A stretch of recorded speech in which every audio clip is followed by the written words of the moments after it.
So, all right, here we go. Here's where we are. And I had to make changes to this slide. I actually was getting ready to present on some of this in April at a state schools conference, and a study popped up in my research inbox, and my data was wrong. I've been telling people for years that significant amounts of trauma are found in 12% of children, people under 18 years of age in the state of California. That's no longer accurate. The state has completed a study that incorporates roughly 20 years of data, and the average is now 18%. That data is probably not updated to include everything that happened with the pandemic. This because publishing takes a couple years. And most likely, the information, I didn't see any of the new stuff cited in the study, but this is based on just compiled data that the state of California found from children in public education. And 18% of students under 18 years of age in California have experienced a significant amount of trauma. What that means is that they have been measured on a trauma scale, if you will, and found to have what is considered to be a unhealthy, well, any trauma is unhealthy, but a high level. And going back to this to explain what that means, you need to look at a 1998 study, which is still, I mean, that's, 26 years ago, but still very, very important study by Kaiser, run by a doctor named Felitti.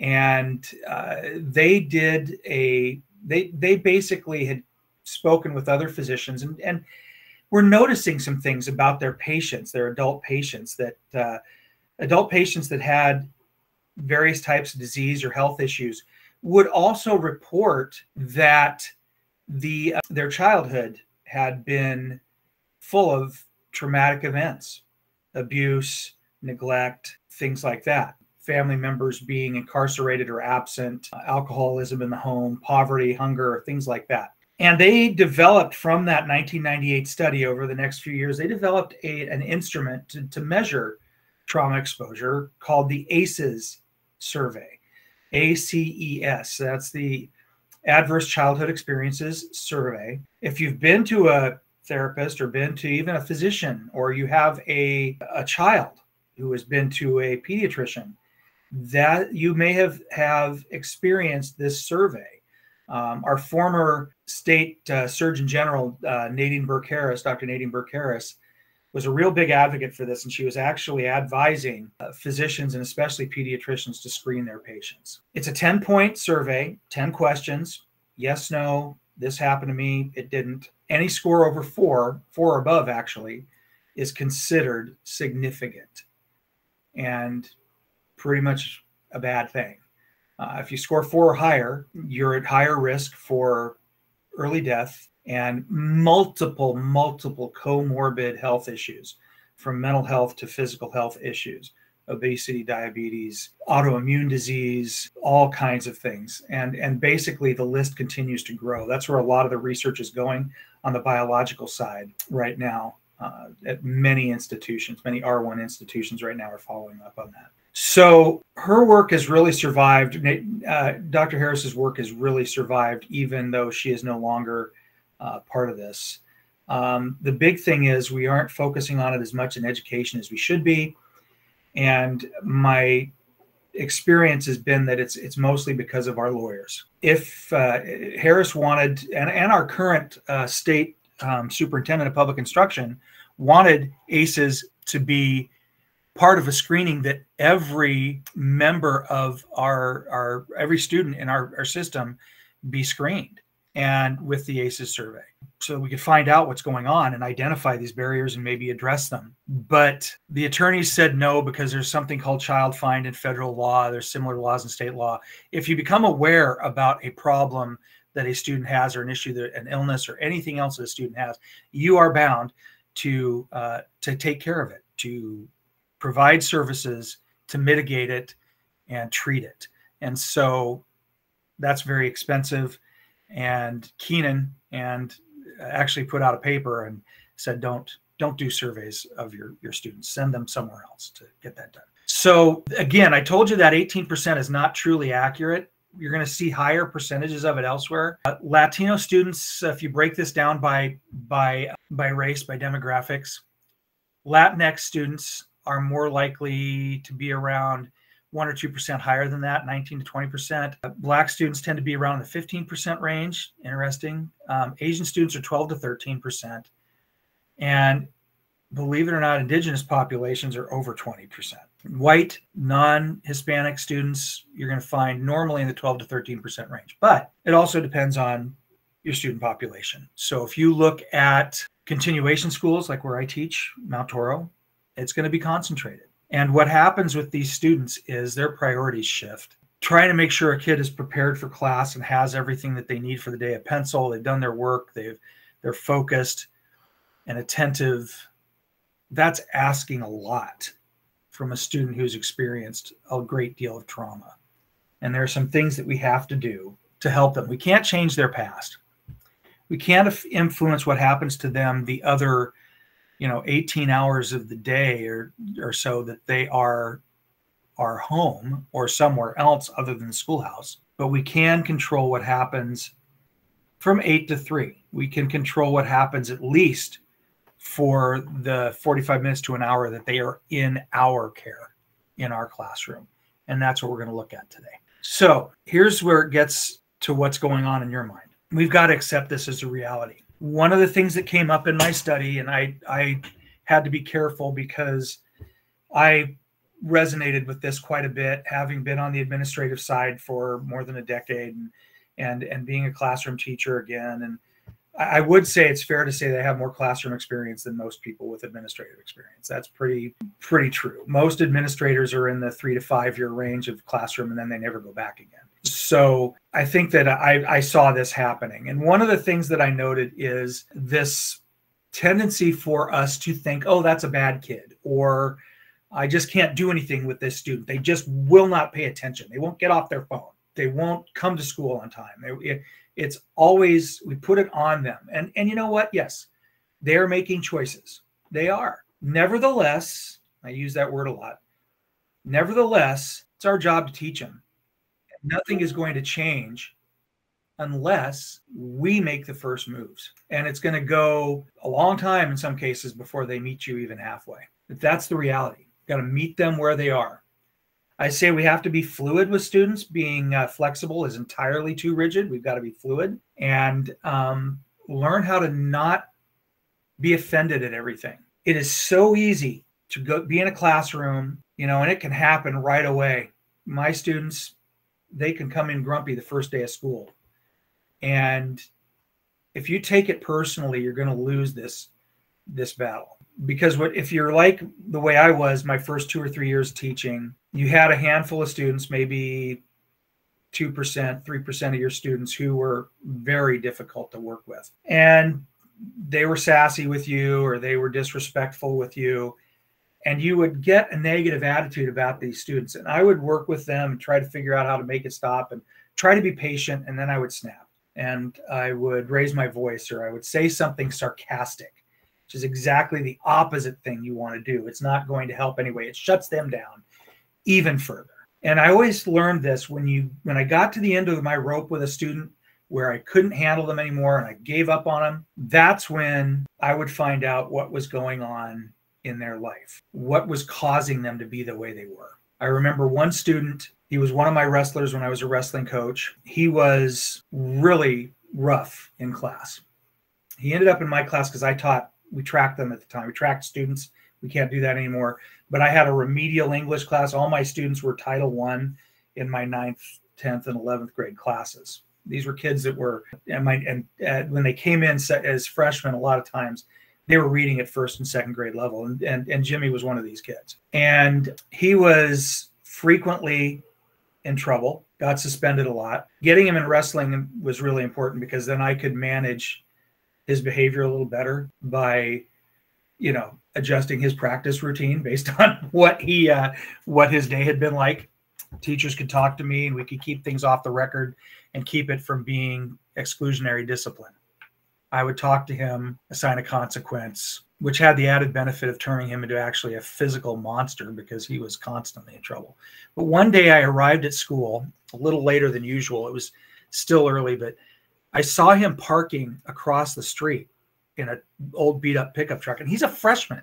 He has no license. So when he came in that morning, I called him in my room. I saw him on the quad, and I called him in, and I confronted him about this. And that's when it all came out. His dad's a drunk. Mom is out of the picture. Dad passes out every night, or early morning, and there's no one to get him to school. Please don't tell anybody, Mr. Fleming. Don't, I have to come to school. I want to be here. I don't want to end up like him, all that. So what I did is I got another wrestler who lived close to him. This is a rural school district. Our students came from an 80-mile long corridor on Highway 4. And so I got him rides to school and to everything he needed. We took care of that. And then I changed my approach to him a little bit and became a surrogate dad in some ways. He ended up graduating. He ended up doing really well, C-average student. And he ended up in a profession that's pretty typical for these kind of boys. He's a special forces operator right now. He is actually in Army Special Forces. He's a master sergeant, doing pretty well. And so he's got a family. He's well adjusted, and he's going well. But that's the kind of student I'm talking about. So another thing we need to look at is, okay, they're hurting, they're broken. What do we do? We're looking at resilience. And resilience is our big encourager because resilience is real. Post-traumatic growth is real. So we're going to discuss some things in here today that may make some people uncomfortable. I haven't had anybody be fully triggered before, but I want you to be aware of that. If you need me to stop recording because something is come up, or if you need to step back or you want to talk to me after, absolutely fine. Take care of yourself first. And also just keep in mind that these uncomfortable feelings, that's absolutely normal. I'd also ask that the rest of us, if somebody says something that reveals something about their past or about their life that they're dealing with, let's maintain confidentiality with that. Let's not, I'll try to stop recording if somebody starts to go into that realm.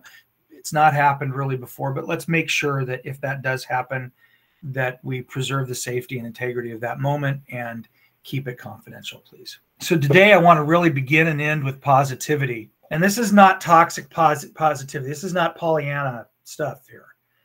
I'm going to put this in real terms. I'm a disabled person. And I know that when I lost my leg and nearly died, I remember somebody saying something trying to help, which is an absolute lie. I think it's usually accredited to Nietzsche, what doesn't kill you makes you stronger. That's not true. Sometimes our trauma and our loss can leave us barely hanging on.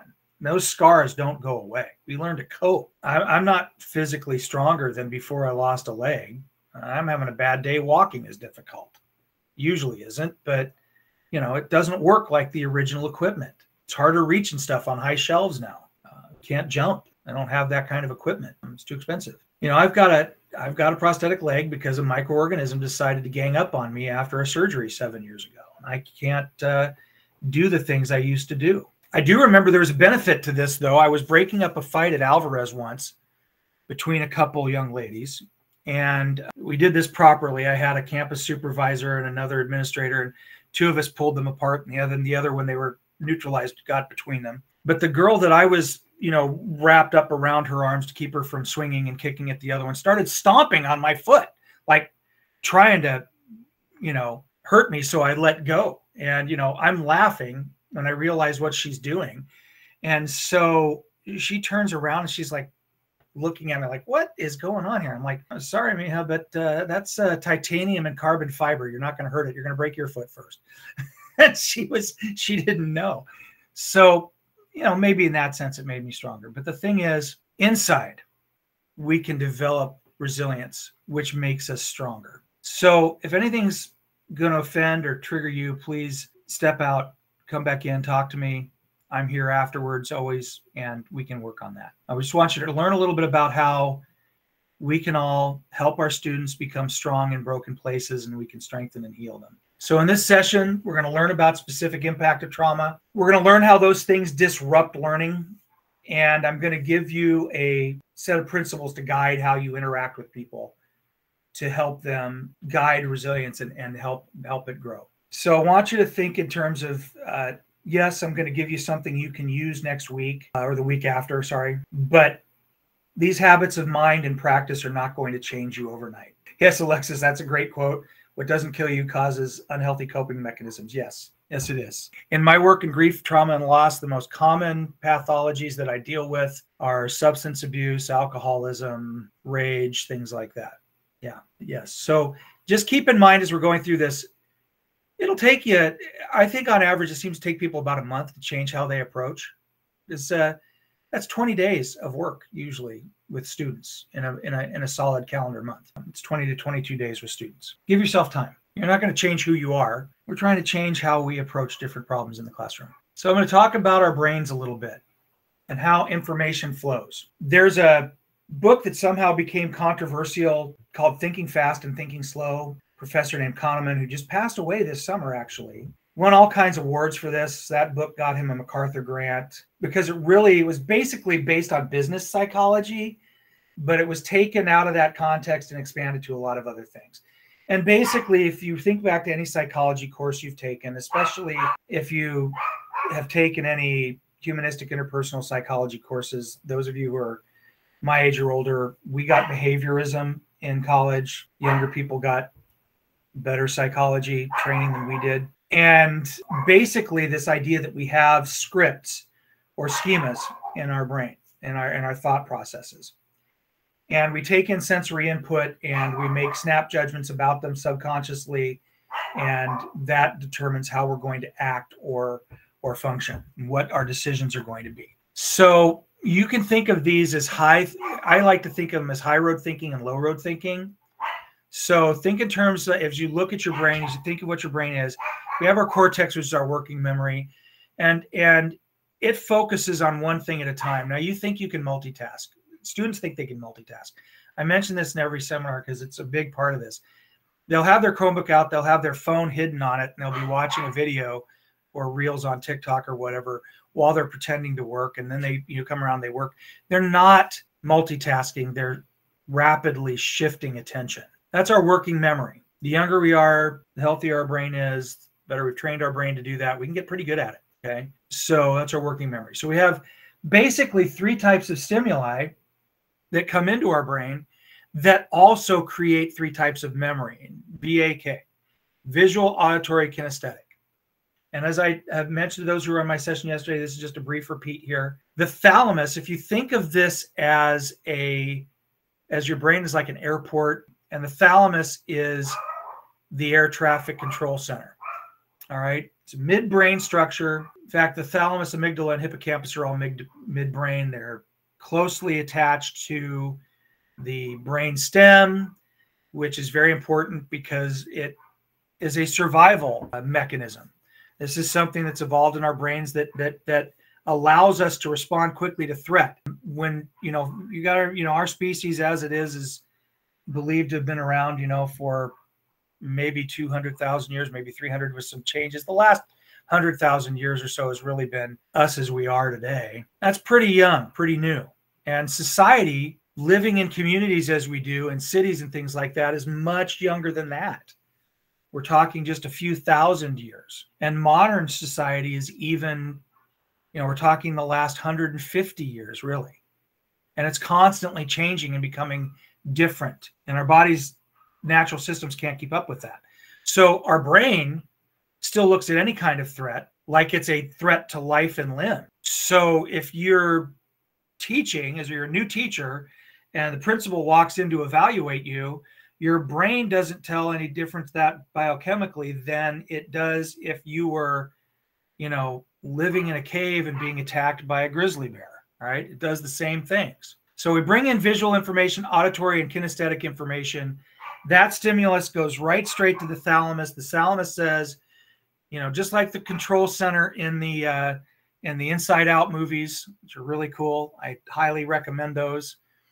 The thalamus is saying, you go here, you go there. If it is something that appears to be a threat, if it appears to be something that we need to fight or flee from, or that we have to freeze or fawn to survive, sometimes When somebody experiences a trauma, this is very, very common in childhood trauma because children are relatively helpless. They cannot do anything to change the situation. Victims of sexual assault experience this, that freezing and fawning where you're doing whatever it takes not to make the person angry or to be more hurt, and sometimes trying to appease them, right? Those are things that get shunted to the amygdala. There are some other things that get shunted to the amygdala. Any type of arousal, whether it's, even the good and exciting type of arousal, gets shunted to the amygdala. And the amygdala tells the body how to respond. It is now low road. You are going to just be mostly on autopilot. You have to consciously stop these processes from happening, or you're going to be on rails.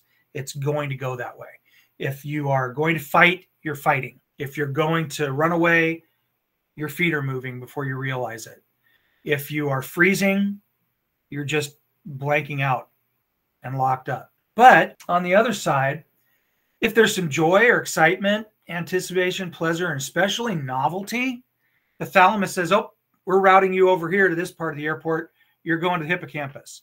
Another midbrain structure very involved in memory formation, learning, and recall. And the more important those experiences are to you, the more likely it is that you're going to form strong synapses, strong neural networks dispersed in lots of different places of the brain. So your recall is quicker and much quicker and much easier. Think of some of the things now how strong sensory input brings certain things back to you that you didn't think about. Music. If there's a song that means something to you, you hear it, it takes you back to a certain time. Okay. I swear sometimes when I hear certain music from the 70s, it takes me back to summers when I was a kid. I can smell the vineyards. I know it was like I'm right back there again. So that is a very powerful thing. You'll smell a certain kind of food. It'll remind you of somebody that used to cook it. It's very strong, and those trigger emotional reactions. So the fear works kind of the same way. If you have a fear of someone who looks a certain way or talks a certain way, it's going to create powerful emotions.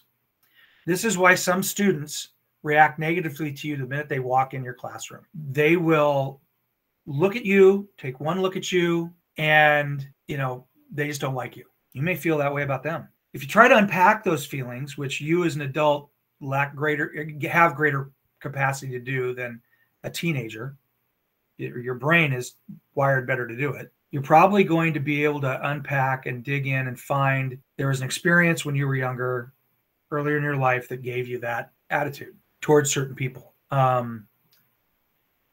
I experience this frequently, but it turns out one of the things that's kind of odd about me is I have a lot of introspection and a lot of introspection, which means that when I'm with a therapist, I can unpack my thoughts and feelings pretty readily. A lot of people can't do that. My therapist says I'm one of the easiest people to work with and now I anticipate where he's going. It's like yep, and I get to where he's going to go, and oh yeah, okay, I've already done the cognitive behavioral therapy with myself in the session. He laughs at me a lot. But if you are introspection is that, rather than introspection, introspection is that feeling of being able to identify where in your body you somatify or feel certain things. And I can identify those different spots really easily. In fact, I sometimes feel those things in my body. I know what they signal, and I'm trying to figure out why I'm feeling those things. And then usually it is what Alexis just talks about, neural nostalgia. Music memories or other things that have created parallel dispersed networks in my brain and bring that response to fruition, because those thalamus to amygdala connections are super strong. Once the amygdala says this is dangerous, it's really hard to break that. You literally have to rewire around those things in your brain. And so that's why therapy takes so long. And so this neural nostalgia that Alexis mentioned in the chat is so powerful that it frequently overcomes even diseases that affect the brain, like Parkinson's and Alzheimer's and things like that, even stroke, where parts of the brain die. There is, and you can see these examples. You put a person with Alzheimer's, very advanced Alzheimer's, in front of a piano if they played piano all their life, and they will start playing, or they will start singing a song they hear, or they will react extremely fearfully or angrily, and you don't know why. It's because something has triggered that. It's very, very real. So don't take these things personally when somebody reacts to you strongly, because just being a female teacher or a male teacher, some color, some smell, a word, a gesture, the way you ask them to, the way you confront them about dress code, or any of these type of things. So just keep in mind those input signals. The positive ones that we call the high road are going to be the joy, excitement, anticipation, pleasure, and novelty. JEAPN. All right. The fear and negative stuff, fast, which I'll get to on the next slide. Those are the things we're fighting against. All right. So this is the low road. Prior trauma makes the brain easily triggerable. We know this. Triggers anxiety at the very least. And we have to, go through pre-planned exercises and actions to be able to often manage these. And you don't have to know how to do these things, by the way. In our wellness centers now around the districts, we have social workers and mental health professionals who you can easily refer these students to get these skills. And I facilitate those in my classroom. I put away in a drawer, tactile things that will let them ground themselves. I got little ice packs, textured things that they can touch, fidget with a little bit. It actually can help. They learn how to do this. And a lot of times they're given them when they go to the wellness center. Remember, our focus is on growth, learning, and exploration when things are normal.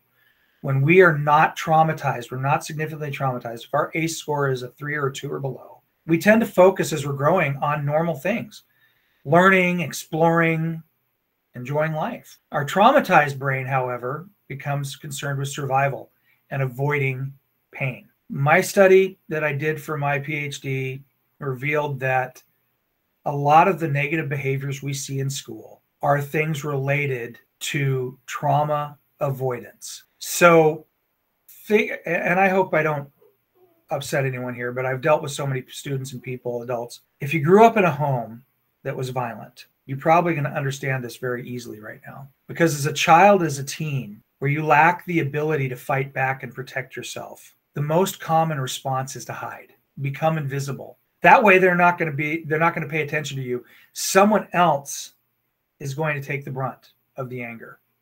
The visible person, right? The tallest nail is the one going to get hammered first. And this leads to a lot of other things. If this is a sibling or a parent that's being hurt instead of you, there's going to be some guilt as you grow up and realize this. Okay. It's totally normal, but it's important to remember and to tell yourself over and over again until you start to believe it. It's not your fault. It's not your fault. And what our students bring with them, that baggage, it's not their fault. Okay. The best thing we can do for them is to guide them and give them a safe place. Yes, Tim, enlighten. Hi, Matt. How are you doing? I'm doing okay. How are you doing? Great. So I just want to speak for the folks in the audience who might be saying, oh, but my life was not that bad, so I can't qualify my house as violent. I just want to put it out there that the experience of the trauma is relative to the individual. If it was harsh for your system, let your system tell you the truth about that level of harshness. Right. And value that and validate it, because that's where the health is going to come for you, rather than making a comparison. It's not a trauma Olympics experience. It is. Yeah. Nobody wants first place in that game. You just everybody gets a bad trophy for participation. Yes, that's how it works. Everybody gets the messed up trophy for participation. So whatever, if it's even a small thing for you, but your system interpreted it as large, you got to validate it that way. And so for your students as well, you don't want to get into the measurement stuff. So that's my 25 cents worth. I picked up on this very early after becoming an amputee, Tim, because You know, I'm a below knee on one side, right? Mm-hmm. Oh, but bilateral amputees have it harder. Oh, but you know, if it's above the knee, it's even worse. Oh, hip disarticulation, they're the gold medalists in the Olympics. And there's some truth to that. I mean, it's more difficult, obviously, but there's other factors. Yeah. I struggle a lot more, you know, they classify us by our activity level and abilities. I'm what's called a K4. So K1 is somebody who can't even wear a prosthetic. K2, sedentary. K3, a little more active. Someone who can still do hiking, jogging, you know, basic things with whatever the equipment allows, your K4. Then there's a big gap to K5s, Yeah. which are the people you're going to see in a few weeks in Paris that are capable of amazing things as amputees. And so we're graded on that, but there's within that, you know, because I've talked to these guys. At the VA up in Palo Alto, which was one of the best things I did for myself, just to do some physical therapy there, just hanging out in the gym with these other guys, many of whom I looked at and said, "Oh, you had it much worse than me." The joking, the camaraderie, the stealing of prosthetics and putting them up on something high, you know, was just so healing. We realize that we're all dealing with something similar and normalize it together. Yeah. Gosh, that's so helpful. And just being accepted means so much, because the hard part is the minute you're damaged in our society, some people love to remind you of it. I've had some very, very negative interactions. I'm not going to get into those. Just people saying horrific things to me. Ableism is a real thing. I don't know why people think that physical issues mean that you must be mentally deficient. Wow. I dealt with doctors who met me and went, "I did not expect you." People who lose a limb in their 40s are usually not functional adults. They've sat on a problem too long. Yeah. You know, you understand the vocabulary I'm using with you. You know, you follow my instructions. You capable. So there's a lot of assumptions that are made and a lot of things that happen. So yeah, you're absolutely right. And nobody should be looking at themselves and saying, "Oh, it wasn't that bad for me." If you're hurting, you're hurting. Yeah, I think we need to be loved where our pain is, not where somebody else's pain is. That's the real moral of the story in this. Exactly. And once we get that scaled right, then proportion and perspective drops into place naturally. So that negotiation that we're making when we're doing that comparative stuff that's so weird and living up to somebody else's expectations about how pain is processed, it's so distorting on the inside that the brain like rebels against it. So yeah, I wanted to put that out there in case there was somebody in the audience who might be thank you, Tim. I appreciate that. Accommodating that. Yeah, you bet. And you know, just another thing to add for this, and there was another person to raise their hand. I'll get to them in a second, but if you ever want to see me go poison pen and flame somebody on social media, just let me catch somebody on a post where somebody's saying my dog died and I'm devastated. And then somebody else comes on and says, "You know, I lost my mom. This is ridiculous. It's just a dog." Yeah. No, that's not how grief works. No. Not how loss works. And we all are going to experience it. We just have to support each other through it and just be present. That's it. I was watching a video recently of a memorial that was taking place in India. Talk about a culture that knows how to grieve collectively. We suck at it, as you've said. Oh, yeah. This man who was a friend of the deceased, a young woman who died of cancer, goes over to the father at the funeral. And it's weird because they're all wearing white, you know. That's totally different from us, you know. And literally kneels down and puts his head on the dad's lap and weeps. And just having that experience, when my own losses, when somebody comes in and just, "I don't know what to say, but I'm here." Yeah. And they cry with you. Ooh, wow, is that powerful? Yeah, with instead of to. Yep. I love it. Yeah. Thanks, Matt. Hey, Matt Morrell, ladies and gentlemen. Thank you, Matt. Yeah. Who else raised their hand? Somebody else had their hand up. I didn't see who it was. Went by really fast, and I can't juxtapose my screen enough. You can go ahead and speak up, whoever it was, if you have a question or something. Comment. All right. So back to where I was again. So the avoidance is basically a survival mechanism. It's a coping mechanism. And most coping mechanisms are kind of short-term wired, right? They're going to be just get me through the day, get me through this class. So a lot of these kids that we see will do things that annoy us as teachers. And it's normal to be annoyed with this. The kid's always on their phone, won't take their earbuds out, and we're trying to teach. That's annoying. We have to stop ourselves for a minute, because what my research and others has found is that that's a lot of times, remember, we're talking about almost 1 in 5 students here with significant trauma, more depending upon the population you're dealing with. Tim, your numbers yesterday in your sessions just floored me. The students that leave my school and go to Tim's adult school classes are at 70% or more. Yeah, they've been brutalized by life. Yeah.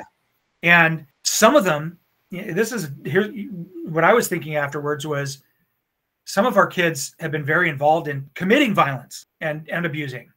Yeah, absolutely. And that's traumatizing as well. Maybe you don't feel the same sympathy, that, that's fine, but they are experiencing this, and it's going to impact their ability to learn because more things are going to go the low road in their brain. So when I see headphone use now, when I see headphone use and the number one, okay, of the participants in my study, school counselors all the way up and down California, from Southern California, big, huge districts, to little tiny rural districts in Northern California, to the Bay Area, all over, only 2 participants did not mention hoodies as something they notice on students with a history of trauma. Visualize that kid right now in your class that comes in the first day, if you don't have a seating chart, wants to sit in the back. If you put them up front, they're very uncomfortable.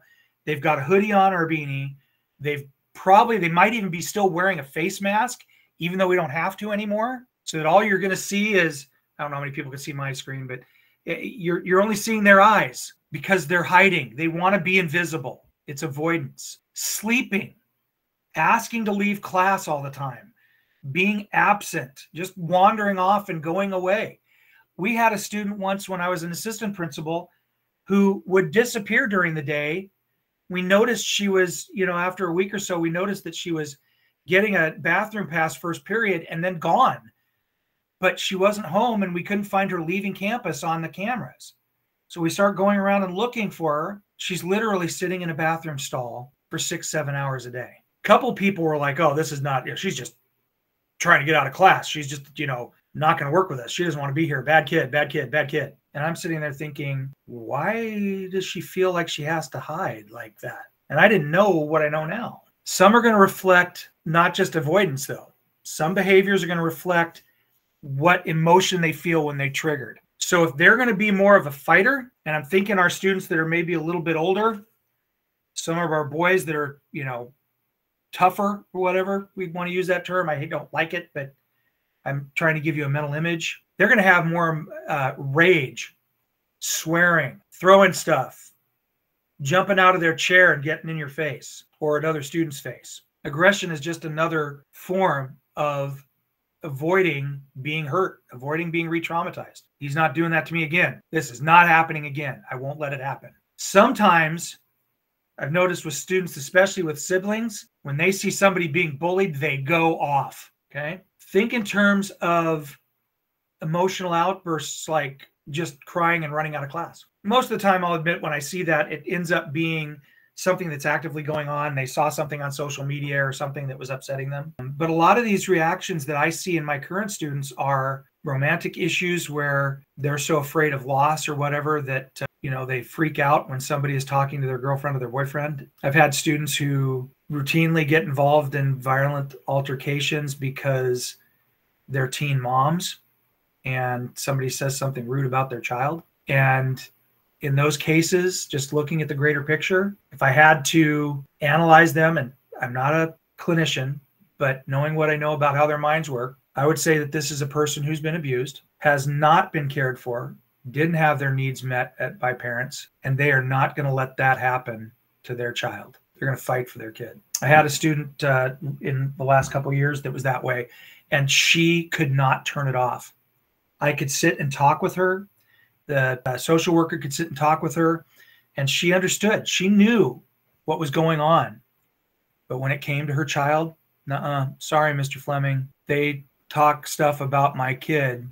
It's on site. So what everybody has experienced, we don't always know why. We know that this is happening. We don't always know why. The stuff I mentioned earlier about the pandemic, the loss or the change of social interaction may be part of what's going on. Been thinking about this a lot as I have begun teaching a social psychology class for Hartnell to inmates at Salinas Valley State Prison, which is a very interesting thing to do. There's a lot of interaction between our social interactions and what goes on in our internal interactions with ourselves psychologically. A lot of how we define ourselves and a lot of what we do comes from that. So when you look at these students, these children that have been through that lockdown, it pushed them deeper and deeper into a social interaction that was based on electronic interaction. Social media and electronic communication, if you've been paying attention to this, it's gotten much more complicated.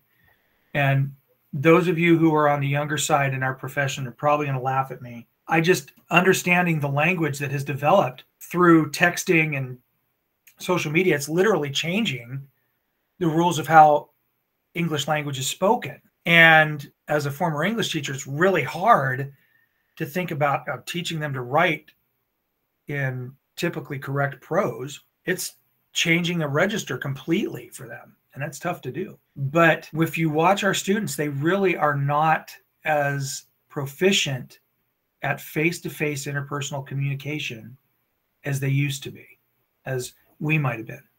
Before cell phones, if you were to walk around during a break or lunchtime on a high school campus, you saw very different things going on. And one of the things that makes me extremely sad is I'll see kids talking, but just not the same way they used to. Everybody's got their device out usually, and they're sitting at tables together on their phones. And last year I noticed during our state testing, when we locked up their phones and didn't give them back to them during break and during lunch, they were like what I remember teenagers being. They were out in little groups and they were talking and laughed. There was more laughter. They were looking at each other. It was really cool. And it gave me hope too that we could eventually get back to having more face-to-face communication. But the big thing is this has also been a warning to us that how easy it is to change our neurobiology, how easy it is to break down how our society communicates. I think what we're seeing politically and socially in this country, that steep division, the actual rage and hatred people have towards each other,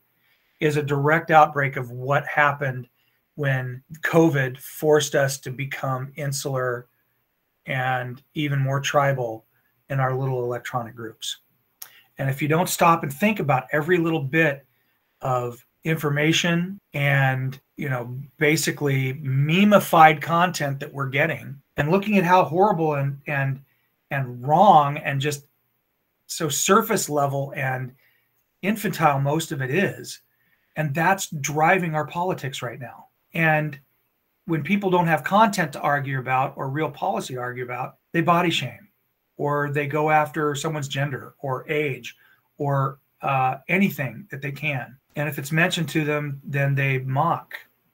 And I think this grew out of not having enough face-to-face communication anymore. You watch a political debate. That's not a debate. I know there's probably one or two people on here who have been part of competitive debate, maybe even coached debate teams. You wouldn't get away with any of that garbage in a real debate. And if you make an assertion, you better have the citation right there next to you at hand. And we don't look at things that way anymore. We don't think critically. We respond emotionally and quickly. It's because of the way this brain is wired. We have to learn how ourselves to work with our students. We've got to learn how to go into higher road thinking instead of the low road thinking. Stop our reaction, craft our response. The good news is we know the brain is not fixed. It's not static. It can change. And it turns out it can change a lot more rapidly than we think. And the key, as with many things in brain science, is the younger we can teach people to do this, the more facility they're going to have with it. If you teach people to rewire their thinking when they're young, their brain will be more flexible when they're older. This has literally been found to be capable of slowing down disease progression in things like Parkinson's and Alzheimer's, because the more parallel dispersed networks you have in your brain, the more you can rely on an uninjured part of the brain and just work around that part. And when you work around a part of the brain, that part of the brain gets sidetracked, gets less oxygen, less glucose, and it slows the progression of these illnesses. So that's pretty cool. So high road thinking, this is the JEAPN stuff I told you about. And this is what I really want you to think about. Really want you to remember this. These are the things that really turn on and light up a human brain. And I say light up because, I think of like CT scans and fMRI where you can see literally energizing in the brain in real time when these things are going on. All kinds of good things happen throughout the body when there's joy. And you know what? Joy doesn't have to be absent when trauma or pain is present. One of the things that, I learned in the military was just, and I was kind of predisposed this way anyway, and some of you who know me probably hate it, my ability to make a really dark joke when things are bad. Okay. I've had people yell at me about it because they don't like it. And so I kind of suppress it sometimes, but that's a coping mechanism in the military. When things are really bad, the phrase that they used for, probably 2 decades ago is embrace the suck, get comfortable with being uncomfortable and joke about it and laugh about it. And you're doing it together. The worst thing is to be alone in those situations. When you're alone in the cold and the wet, that's when you start to feel sorry for yourself. But when your buddy's right there going through it with you and you're playing jokes on each other and doing stuff and making fun of each other, it brings joy into these miserable, horrible situations. I remember the movie Braveheart just popped into my head. The Irish guy that comes and fights with them against the English. And, they're in a battle and the archers are just taking it to him. And, he's smiling and laughing and Mel Gibson, William Wallace is looking at him going, what is up with you? And he's like, I've been talking to the Almighty and, I'm going to be all right, but I'm pretty sure you're screwed. And it's just that type of humor would be seen as inappropriate, but it brings joy into these awful things. Excitement. Excitement is a form of stress. It's called eustress instead of distress. But excitement really brings, energy to what's going on in our brain and our moods. Anticipating good things. Think about how you felt as physically tired as you were the last few days of school last year. Anticipating, maybe you had a trip planned or you were just looking forward to sleeping in the next week. Being able to go to the bathroom when you felt like it or actually eat lunch, drink coffee that you made yourself and could enjoy, right? I was giving away a lot about myself there, I guess. Okay. But anticipating things. Now think where you're anticipating. Now, for me, honestly, my most favoriteest day of the school year is the first day of school. I love the energy of the first day of school. Yeah, Alexis, coffee that doesn't get cold. I just love the first day of school. And I anticipate that. I always have with a great deal of energy. It's probably one of the reasons I've stayed in education. I love it. Summer's over, back with the kids. I enjoy my time off, don't get me wrong. But there's something missing from my life. And I love it when I'm with them. And pleasure. The things that make us feel good are the things we want to do again. So much so, our brain is so wired to them that certain types of pleasures can be overdone. Food, alcohol, procreative recreation with other people. Novelty. If something is new and interesting, we're naturally curious. This is another evolutionary thing that's really important for us as human beings. Novelty is a big deal. Something is new and exciting. Hey, what's going on? What's that? Ooh.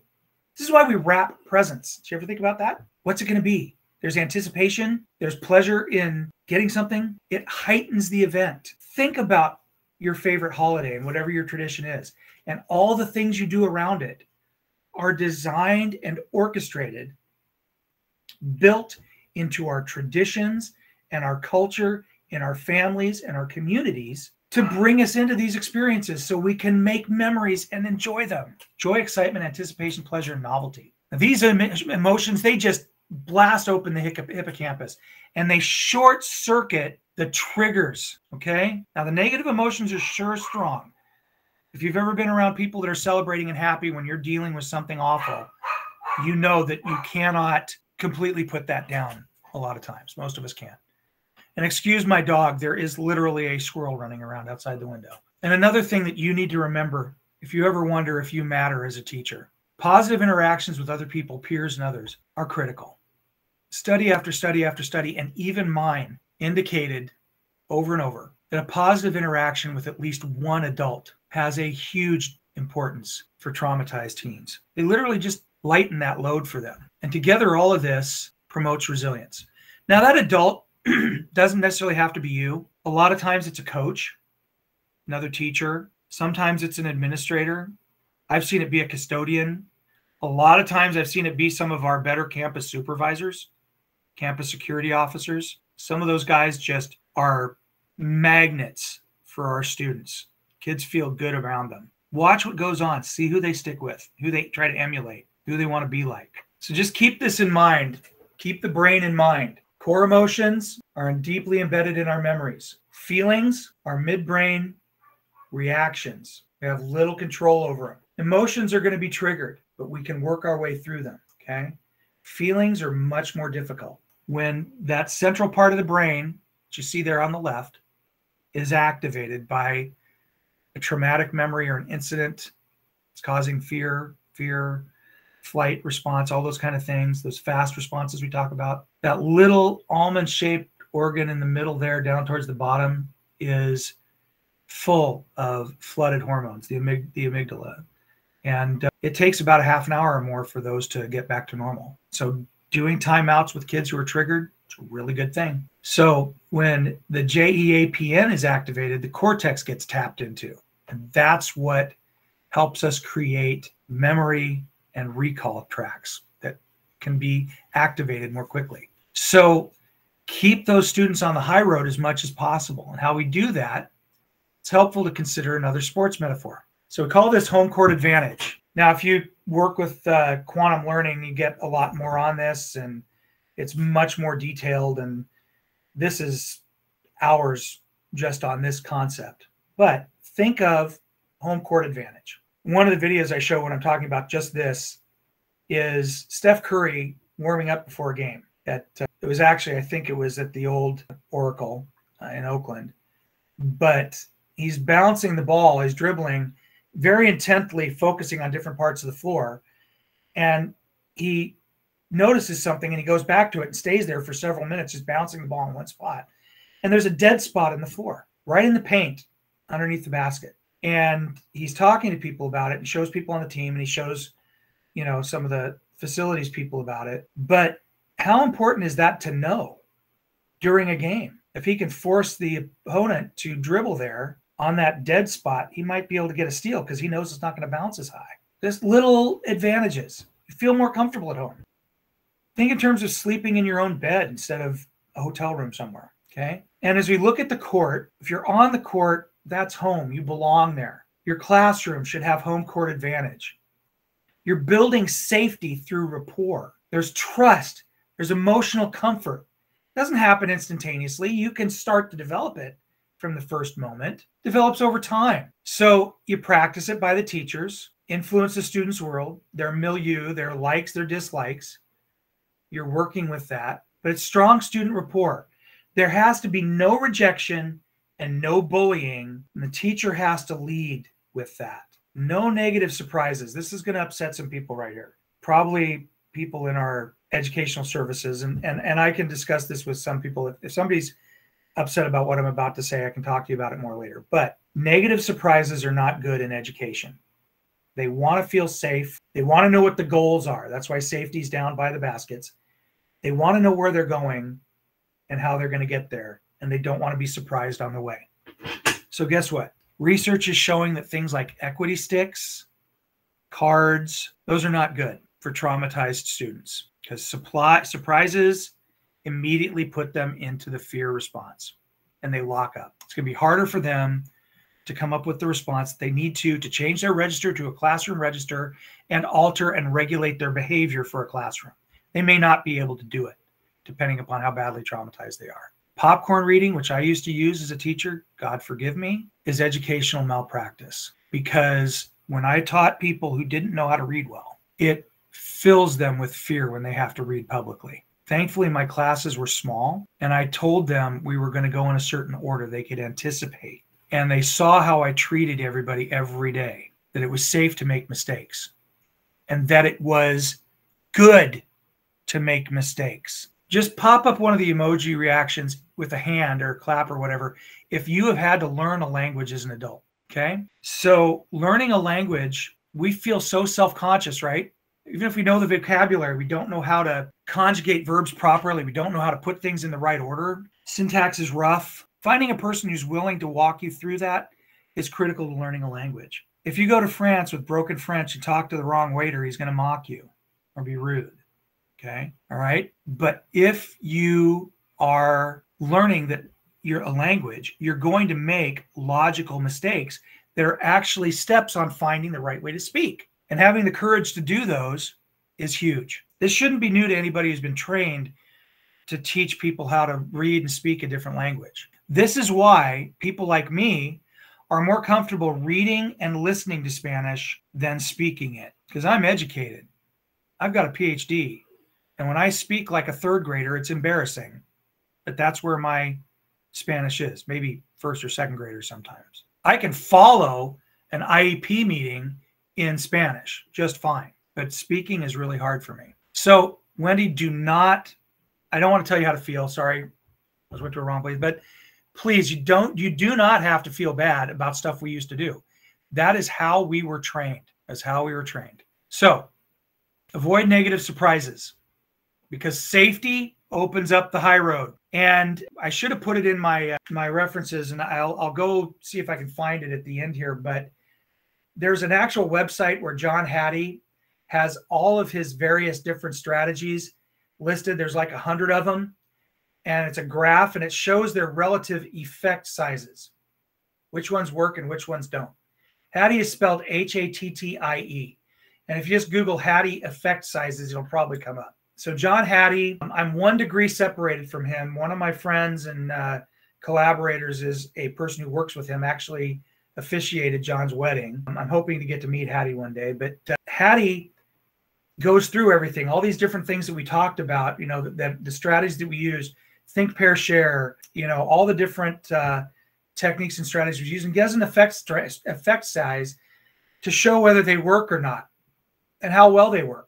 And the ones I just mentioned, equity sticks, popcorn reading has virtually, thank you, Alexis, popcorn reading has literally no positive effect. It's insignificant in improving student learning. Okay. So keep those things in mind. The other thing I want to and we don't have time to get into all of this, but don't assume that adults learn the same way students do. When I do stuff for adults, it's very much very low demand. Okay. Because it's harder for adults will shut down quicker because they see you as a peer. So support is built by acknowledging and supporting and celebrating accomplishments. All right. Celebrate the risk taking. It's more important to take a risk than get the right answer every time. Good behavior, positive culture, celebrate it. Just like on the home court. Every time some player does something good, they're getting high-fived, slapped on the back. Don't slap your students on the butt like baseball players. Don't do that. But celebrate, cheer from the sideline, if you will. Specific positive praise. Traditions, routines, rituals, predictability. They all create a supportive culture. Teach your students to clap for one another, or finger snaps, hand waves. Start it early, keep it going. They'll think it's stupid and corny at first, but then they'll love it. So team spirit and esprit de corps, it's not just for the Marine Corps, guys. Remember Welcome Back, Cotter? The Sweat Hogs? The way everybody looked at that class, this is in the 1970s. Google it if you're too young to remember it. But it was probably one of the best sitcoms about schools ever done, because it was a remedial class. The kids that were considered losers would never learn, and all of them were traumatized. And they get a teacher who gets it and understands them and doesn't accept that they can't learn, and then pisses everybody off because they are learning. So, thank you, Wendy. Yeah, touching students can be really triggering for them. That's why, sometimes gentle high five or fist bump or something sometimes is good. What I do in my class, I mentioned this yesterday, is when they complete a course, which they do in my class all the time because they're all working independently on one of like 30 different classes. I have a gold star. It's about 5 inches. I put it up on the wall, and it's got their name, the date, and the credits that they earned. And when they're graduating, there's a graduation cap sticker that goes on it. And we ring this bell up on ship's bell up on my wall, and everybody cheers, and it's a big, huge thing. And we celebrate every graduate of our school. They interrupt the day. They, we're ringing bells and doing all kinds of things around campus. Just a cacophony of celebration for these kids. They think it's corny, but they love it. And what I find out is, you want to come up and ring your bell? Most of them don't want to. So I do it, and then I put the sticker up, and they're like, oh, man, that's embarrassing. And then they come in at break, and they take a selfie with it, okay? And then they start hanging out in your room. You can't get rid of them. So all creates warm, safe, supportive environment. Now, there's some amazing things going on in some schools and districts in California. I learned a lot about what some teams are doing to support their kids. Drastic systemic changes that I wish we could do. Newcomer centers for immigrants where all this screening happens. LA Unified has said, screw the lawyers and their screening kids in their incoming classes. Because a lot of our immigrant students, immigration trauma is a thing. I remember a student that I had, some of you may remember her as well, if you were at the same school with me, 16 years old, that came from El Salvador. She walked all the way herself. The Darien Gap, all of it. She was assaulted at every single border crossing. We had to support her with trauma support, therapy, language support, medical support for the diseases that those people gave her, okay? This is why it's important that we do this. Tell the lawyers to step off. We're going to support them. But it's hard to do that. LPAC testing also happens in these centers. A lot of times there's psychometric testing, so they catch people that need IEPs, 504s, all kinds of diagnostics. We know their level of literacy. And it creates much less of a learning curve once we put them in a comprehensive. It's a good little debate going on in the chat about touch. It is tricky, and touch is important, but we have to be very careful about it in our modern contemporary legal environment. Those are pretty expensive programs I mentioned. I remember suggesting something years ago when I was a principal and I was told it couldn't happen. We were told the same thing about wellness centers when we piloted it at Alvarez. People thought it wouldn't work, and now it's a $35 million program in our district. And what I wanted to do was create a center in town for all the services like this. Could be for all the districts. We could run it through the county office. I don't care. But I was envisioning a place where people could get clothing, laundry service, food, medical, mental health, all kinds of supports, supplies, job support, getting ready for interviews, resumes, all this type of thing. And it just keeps growing and growing the more you think about it. And I was told, we can't do that. That'll never happen here. Just stop bringing it up, Matt. I mean it. I'm sick of hearing about it, Matt. And then my daughter, who just graduated a year ago with her master's in social work in Phoenix, Arizona, got hired by Glendale Unified School District, and she works at a center that does exactly that. So if I'm angry or passionate right now, yeah, I am a little bit. We should be doing this for our kids. So for the most part, the thing that's going to hold people back is that sense of shame and helplessness. Tim talks about this. Do Tim's session. Two emotions that are really highly linked with mental health issues that stem from traumatic events. And we think of acute stress disorder, post-traumatic stress, chronic stress, cumulative stress, complex stress disorder, which will be a new thing soon. It literally, the committee, it needed 2 more votes on the APA committee for complex stress disorder to be added to the DSM. I think they've got it. It may come in as early as next month. Shame and helplessness function because you can't fight back. You feel like it's your fault. When I deal with police officers, a common dream is that they're in a situation where they're being shot at or stabbed and their gun doesn't work. Or they're trying to run to help somebody. This is firefighters and police officers. They're trying to run into a building or run into somebody to save a child, and their feet are stuck to the ground.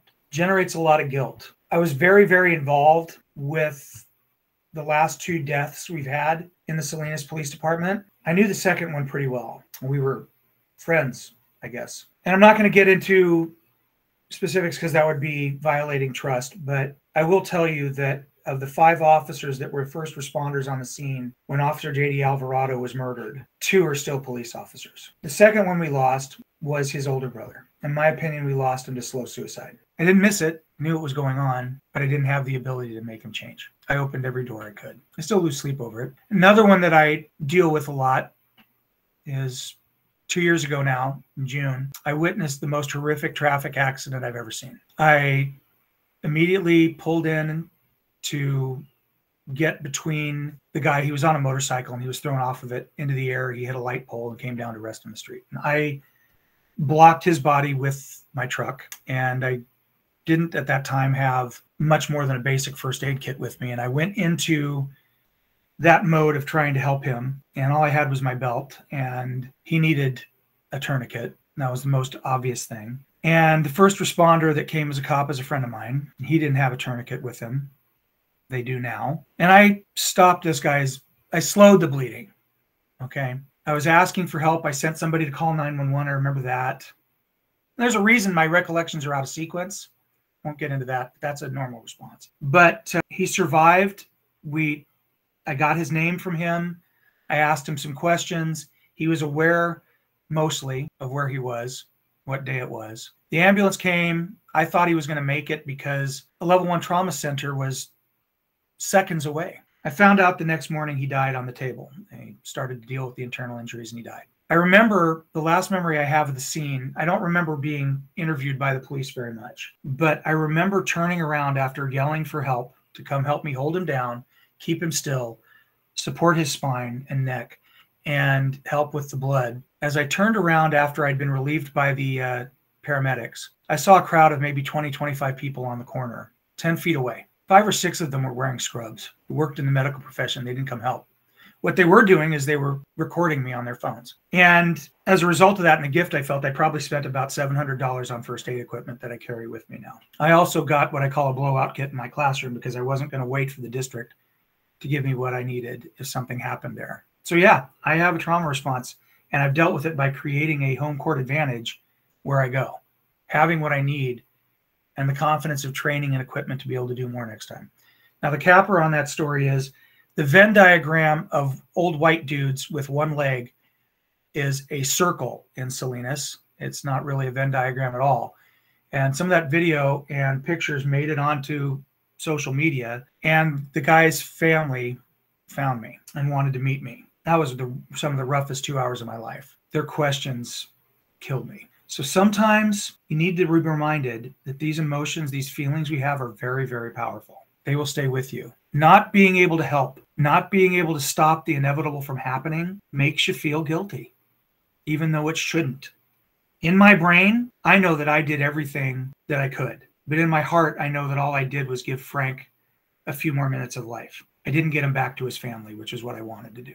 I didn't stop Sergeant Alvarado from dying. I wanted to. So I had to get some help. I wouldn't have been able to talk about this a year ago. No way. So the good news about this is that resilience is real. I was able to work through and figure out how I could do better, do more next time, but also that sometimes you can't prevent the inevitable. And I was reminded of my own training and my own knowledge about this, that we give ourselves irrational things that we have to carry. We blame ourselves for our own trauma, and it's not our fault. I wasn't part of the accident. I didn't set in motion any of the things that happened in these 2 events. I tried to help. And what my therapist reminded me of is, Matt, you tried to help, and 20 or 25 people with medical training stood and watched. Okay? And that's how you have to be with our students. You got to try. Because there's really good news. Like I said, your classroom, you trying to be that single adult, creating this home court advantage in your classroom where they feel safe and they feel like they emotionally own that space and can do what they need to do. You're giving them support from the sidelines, giving them safe goals. They feel like they belong. And Tim Emerald and I are 100% aligned on this word. I know this for sure. It's about love. Love is strength. It makes us vulnerable, but it makes us strong. Love is the most important thing we have. It is an absolute gift. It can be the source of our greatest pain because everything and everyone is temporary. So to love something temporary means you're going to lose it one day. That's why a lot of us cry at high school graduations, because it's time to say goodbye to these wonderful humans that we're launching into the world. So one of the reasons I like this quote is it's from a person that sure understood this. Vincent was so wounded and so traumatized, and all he wanted to do with his life was help, and he was rejected. And look at how we view him now. Arguably, we can, and literally we can argue this, he may be the greatest artist ever. Certainly in the conversation, he's one of my favorites. He's in my top 3. I go back and forth. But he loved the subjects of his work. You can see it. You can see it everywhere except for his self-portraits. So what am I telling you? Gotta love yourself too. And that is hard. especially if you feel responsible for your trauma. But it's not your fault. And once you're able to love yourself a little bit, you can love other people even more. Now, as Tim points out, we're not talking about romantic love. Okay? C.S. Lewis had a great book about this back in the 50s called The Four Loves. The Greeks have 4 words for love. Eros is only one. Erotic love is only one. Philios is more what we're talking about here. Another would be the agape love, which is the unconditional love. The love of others, unconditional love of others, is what we're talking about. We're not talking about romantic love or the type of love where I really love pizza or I really love coffee. This is what we might call platonic, the love of others, the love of life. Okay? Trauma changes how we feel about ourselves, makes us self-critical, and traumatized people need to feel valued just for being themselves. Every once in a while, if you ever experienced this, a celebrity dies and you feel an unreasonable amount of grief over it. That happens to me occasionally. I remember I was literally listening to Tom Petty singing Wildflowers on the radio when I heard he died. That was rough. But the worst, I think, for me so far was probably Robin Williams. I don't think people know, unless they read about it, how many scenes he improvised that were so true. You see it a little bit in Dead Poets Society. I know that a lot of us of a certain generation or teachers, that film resonated with us because that was the first time I think we saw, well, not the first time. There have been other, Sidney Poitier did a film where was the same type of teacher that taught students rather than content, did what was needed rather than what was legislated, I guess. But there's a scene in Good Will Hunting towards the end. I think it's the climax of the movie, where Matt Damon is speaking to his therapist. Will is speaking to his therapist, played by Robin Williams, who's a person who's experienced a fair amount of trauma. I really suggest you watch that scene to understand what it's like to finally understand that you are normal in how trauma affects you. And there's some words in there that you probably need to hear. It's not your fault. It's not your student's fault. So again, I told you I was going to end on a positive note. So here we go. So here's the focus that when I train people about this is where it comes down to. It comes down to a spark. I don't know if anybody else in here, shoot up a hand if you've ever done any firefighting. I spent a little bit of time doing some wildland stuff when I was younger. It's amazing how one little tiny spark can create so much energy. We were driving to my nephew's wedding in June, and we were on I-5 heading north. Just out of Santanella, I saw a header starting to come up of smoke up north by the Tracy Triangle. And as we got closer, I could see the rate of spread of this fire. Mark, I am not surprised at all by that. I can tell you've eaten smoke. And Mark Kohler is all right, you guys. You'll get a chance to work with him. He's a good one. And I could tell the rate of spread was very, very rapid. And by the time we actually got to the interchange to 99 and all that to go into Stockton, the valley was hazy. We came home that night. We're driving home about 11 o'clock at night. This was probably about 1 o'clock in the afternoon. Turns out we saw the ignition of the fire. By 11 o'clock, 11:30 that night, we had to go back a different route. We had to take 580 because 5 was closed by this fire. And I could see the flame lengths, basically backlighting buildings in Tracy, warehouses and homes as we're driving on 580. And it did take a couple structures, but it happened so fast. And it started with just a small ignition point. That's a negative example, but as we know from ecology, fire is actually really good. It's bad for human stuff that we build and want to keep and whatnot, but fire is important to the ecology of our planet. And it's a good metaphor for how good things happen. Growing up in church, there was a music publishing called Maranatha, basically, and they had this song, "It only takes a spark to get a fire going," right? And that's true. So what do we do? How do we address our students? First, you've got to see them as a real whole human being, not just their behavior, not just what annoys us about them, not just their dress code violation, not just the fact that they can't get out of their phone. We have to see them as a whole person. And if we don't know what that is and what's going on in their life, we need to observe more. We need to pay attention. We need to get to know them. We need to be genuine with them. And we also need to prepare ourselves. I spent so much time, like many new teachers do. When you become a new teacher, you think that you have to write a 7-page lesson plan for every lesson. Sometimes you do because the principal wants to see it. By the way, principals, that's educational malpractice too. Leave people alone. You want to complain to me about it? Let's talk later. I'll tell you why that's a bad idea. And here's one reason. We used to say in the military, no battle plan survives first contact with the enemy. You have a plan so you know how to improvise when things go wrong. No lesson plan you ever prepare is going to go 100% right unless your students are passively sitting there and doing nothing. Their behaviors and their interaction, good and bad, are going to disrupt your lesson plan. We've got to learn how to recover. Plan for disruption. Instead of putting one, I'm going to do this strategy today. Have like a dozen to choose from and decide in the moment what you're going to do. That's a big ask when you first start teaching, but 5 years in, it can be second nature to you. And I'm telling you, at the end of a month, it can be second nature to you. That's how habits are formed. And this is nothing more than a habit of mind and a habit of practice. I'm telling you, if you do this, you're going to feel more energized at 3:30. You should not be working yourself to death in this practice. One of the most painful conversations I had this summer was with our former exchange student, Zori, who tomorrow is going to be taking my daughter to Europe for 2 weeks. They're going to go see Taylor Swift in Poland. They're going to do all these wonderful things. Zori is Belgian, and she's a teacher now. I don't even know if I should tell you this part.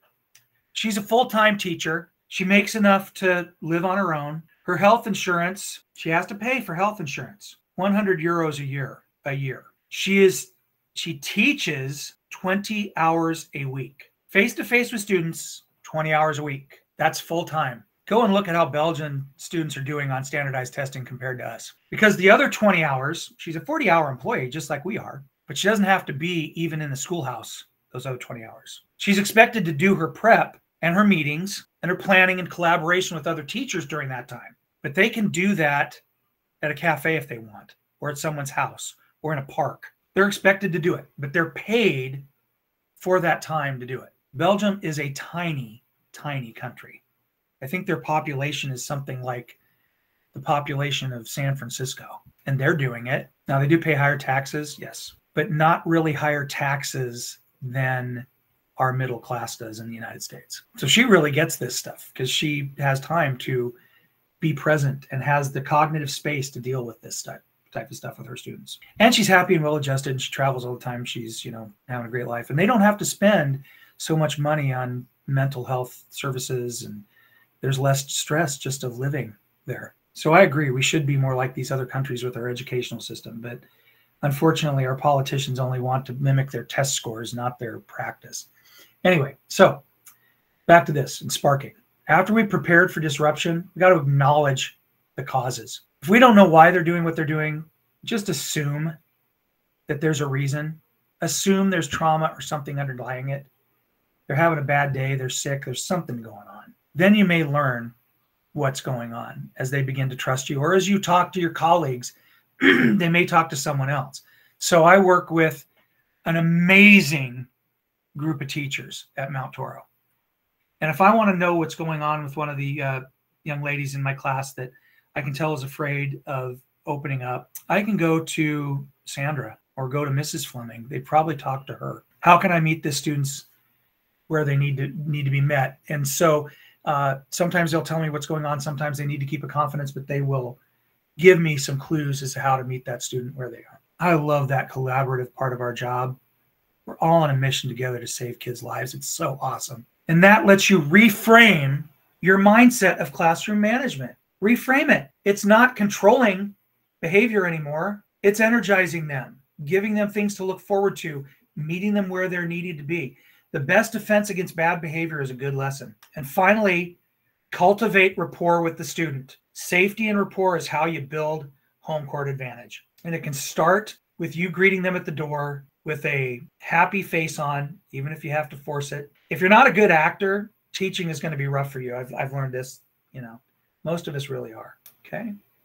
Thank you, Jose. So as you look ahead, you have the link to this in your sched. What's missing for you right now? How are you going to help your students to the high road path to learning? We're coming up on noon. They told me this session go till 12:15, so I gave a couple things a little more time.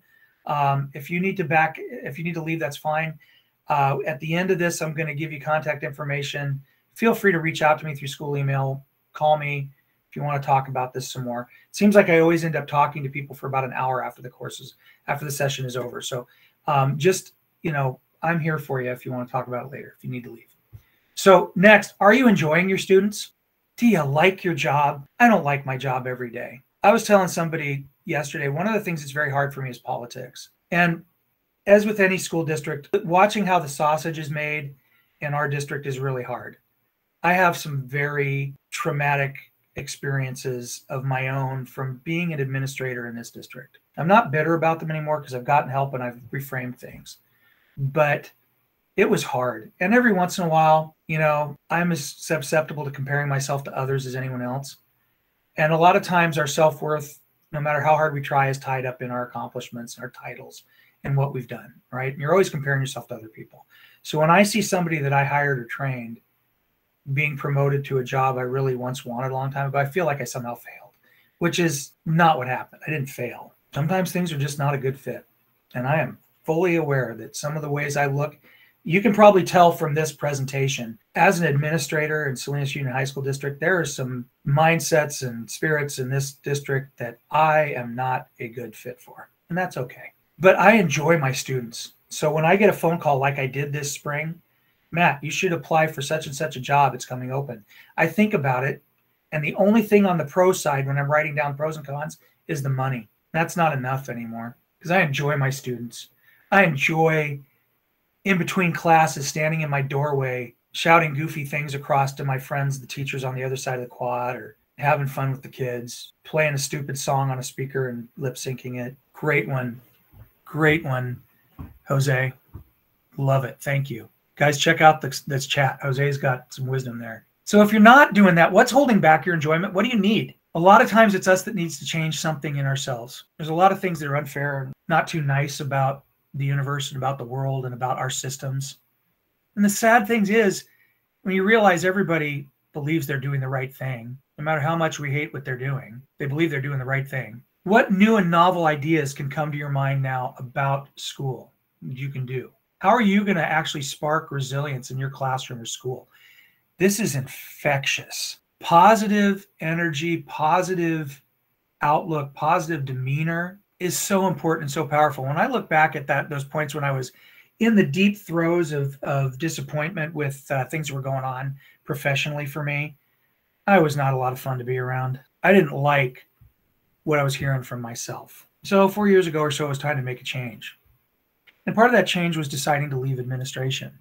Another part of that was going back to school. Nothing makes you have to believe in your own worth and purpose like enduring a dissertation process. It's rough. You don't hear anything positive until, hey, congratulations, you're a doctor now. It's a rough 4 years. So there's some chance you might have some good ideas yet already. Some of these questions might make you a little uncomfortable. That's okay. Sit with discomfort. Give yourself some time to experience that. What's making you uncomfortable? Think about that. Unpack it. Baby steps towards making things better. They just build on each other. They snowball. So big systemic improvements can come upon them, but there's no initiative that this doesn't support. This can be applied to gradual release of responsibility. This can be applied to CM. This can be applied to PBIS or any multi-tiered system of support because it's attitude, it's outlook, it's optimism with support. I know a school that has had an amazing start to its restorative justice system using these concepts. They're catching fire from some in their district for changing things. They really are, but it's working. And, nothing, I think it was Mark Twain said, nothing is harder to put up with than the annoyance of a good example. Boy, that's true. One of the tricks I never mastered really well was, except with the wellness centers, I'll take credit for this because it was a small group of us that really pushed this for a while. It started when I was an AP at North High. And then when I got the reins at Alvarez, we were able to pilot it. And we started piloting it without permission. And over 6 months or so, I seeded a lot, and my AP that was really a driving force behind it seeded a lot of it, and the teachers that we brought on board that were really big into it, all of whom have left our district, by the way, we kind of seeded these ideas into other leaders' minds. And so it became part of their thinking and became their idea. I wish I had been able to bottle that and do that more often in my career, because it's a very effective way of getting things done. Just remember how you're going to create home court advantage for your students. Safety and support. Keep those in mind. JEAPN, joy, excitement, anticipation, pleasure, and novelty. JEAPN. All right. Think about those. Think about kids on the first day of school. Think about you on the first day of school and teaching. You're nervous. Oh man, when I was an elementary teacher, first lesson I learned, and somebody told me this, thank goodness, was don't wear nice shoes the first day.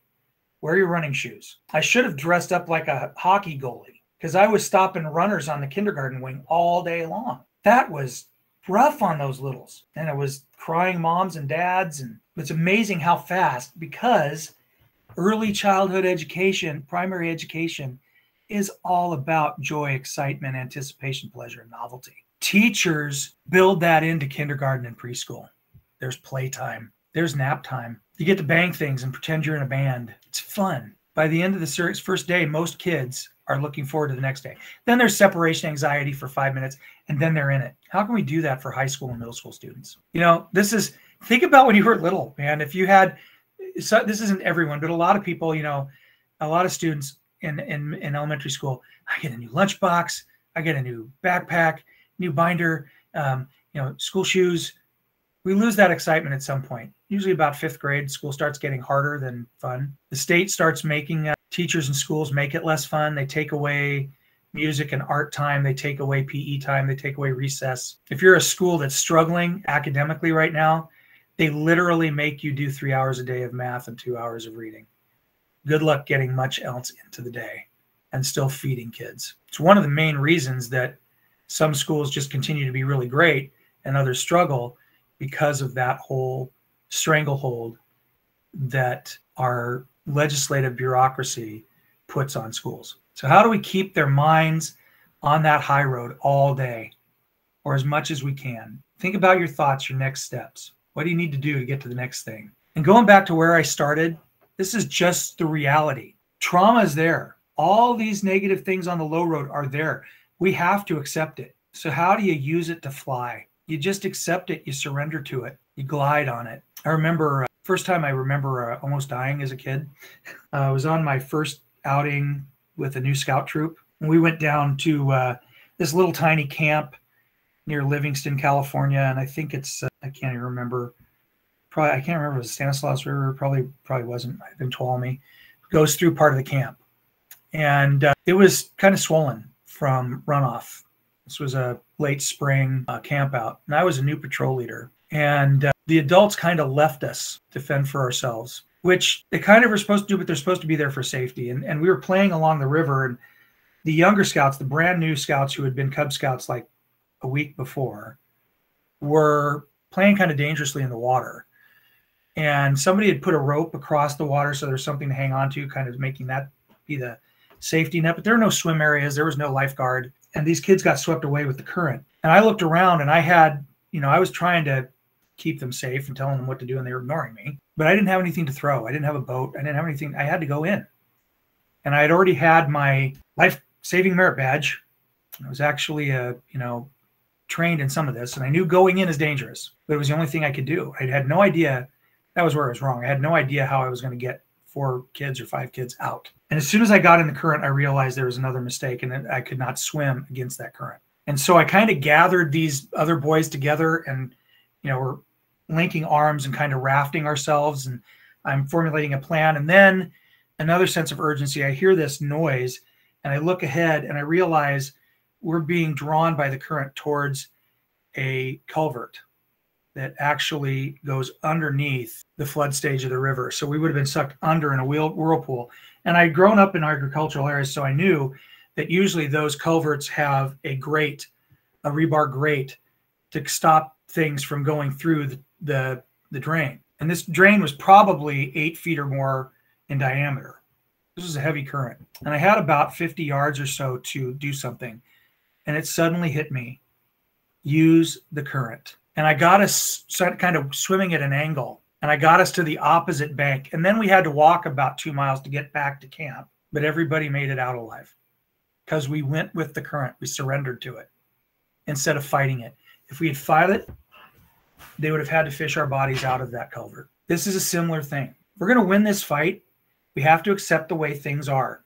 That means letting go of some things and surrendering to the air. We can't afford to get angry all the time at every sign of disrespect from his child. Our ego needs to take a back seat and be reframed as an ego of, I can handle this. I can take this. Disrespect from a child does not harm me. At 3:30, I go back to my normal life away from this place, or 4 o'clock or 5 or whenever you're done. Doesn't have to affect me inside. We can correct and redirect, but we cannot lose our cool. Keep our eye on focused on the mission, which is teaching these kids, helping them be functional, right? Spark them. We're not allowed to think about getting our revenge on the kids, making sure they pay for everything they do to upset us. We need to work on showing them what the high road looks like. And I'm convinced we can get there because, for one thing, operating on the high road feels better. It energizes you, creates more cognitive space for you so you can be more creative. You can do this. Not teaching a new system. This is just a new way of thinking. So that's what I want to leave you with today. I really want to thank you for coming. Now, if you go back up, and in a minute when I stop the presentation, I will go back and repost it, but it's pinned to the top. If you go back up and scroll up in the chat, the course evaluation is there. I'd really appreciate it if you filled that out. I'm doing another session here this afternoon, I believe, after lunch. This is a little more based on just simple concepts around this. And I really, really appreciate you being here and giving me the time and listening. It means a lot. Volunteering your time and having 55 or 57 of you here at one point, that was very, very nice and very life affirming for me. So thank you. Here's my contact information. If you go into the SCED, you can also find the evaluation form there. Also, I have included some references at the end of the slide here, right there. And then here's my personal professional contact information. I'm helping a lot of people right now who are doctoral candidates do their dissertations. I'm actually, this is really cool. I got to brag about this one. I am on a PhD committee with Dr. Cornell West. I cannot believe this. I don't know how it happened. It is so flippin' awesome. Man's brilliant. But our student is just about done. He's at Columbia University in New York, and I was just working with him on his final work on chapter 5 a couple days ago. So really amazing stuff. But I'm on LinkedIn there. Everything's Dr. Matthew Fleming or Dr. Matt Fleming. If you want professional stuff, I'll do consulting. If you're in grad school, need some help, I'll do that for you too. Be glad to help in any way I can. Training, professional, development, whatever you'd like. That's my new side gig. So, and it's also kind of who I am. So I'd be more than happy to help you. Thank you again for being here. I'll stick around for a little bit. I'm going to stop recording now, and